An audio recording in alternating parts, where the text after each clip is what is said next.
Darth Sidious was one of the most fascinating Sith Lords, and his slow rise to power took immense patience and planning. However, this plan originated far before his own actions, going back to his master Plagueis and even his master Tenebrous. They had worked together to slowly amass power, but it was on one fateful day that their lives would change forever. This is the shocking story of how Plagueis brutally killed his master Tenebrous. 67 years before the Battle of Yavin, Darth Tenebrous discovered a cortosis deposit on the planet bal'demnic. This was a lightsaber-resistant material which was incredibly rare, and we see it used on Cumir's armor in the Acolyte, causing lightsabers to short temporarily. He travelled there with his apprentice Plagueis, a Treadroid, and an M2 mining probe from the corporation known as Subtext Mining. Unbeknownst to them, however, the probe had been sabotaged and the mining company knew about it. Inside a cave on the Northern Sea's shore, the Sith Lords landed their ship, which, by the way, Tenebrous had designed since he was a famous ship designer, and the two of them began surveying the cortosis vein wearing envirosuits for protection against the elements. Tenebrous viewed their mission on bal'demnic as a significant moment for the history of the Rule of Two, likening it to a full circle that began with Darth Bane on the cortosis mines of his homeworld of Apatros, and ending with them here.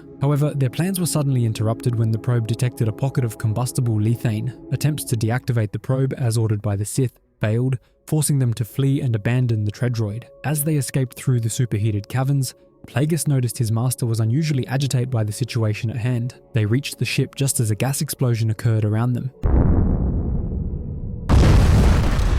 Tenebrous used the Force to shield them from the explosion and protect the ship, not wanting their story to end here when it had the potential to be so great. Realizing his chance and almost feeling as if the Force was telling him that now was finally the time, Plagueis betrayed Tenebrous by causing a rockfall that buried both the ship and his master.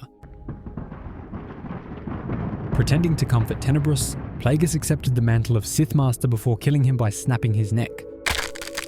Both Sith had long anticipated this moment. Tenebrous expected his apprentice to act sooner and had a secret plan, while Plagueis wanted to complete their grand plan alone. As Tenebrous lay dying, his consciousness transferred to a retrovirus that infected Plagueis. This allowed Tenebrous to access Plagueis' foresight and see that his apprentice would ultimately be killed by his own pupil. The retrovirus caused Plagueis to lose his foresight powers, and Tenebrous' essence became trapped in the cave as a disembodied spirit. So this was the horrifying story of the death of Darth Tenebrous, and the acquisition of Plagueis' title of Sith Master.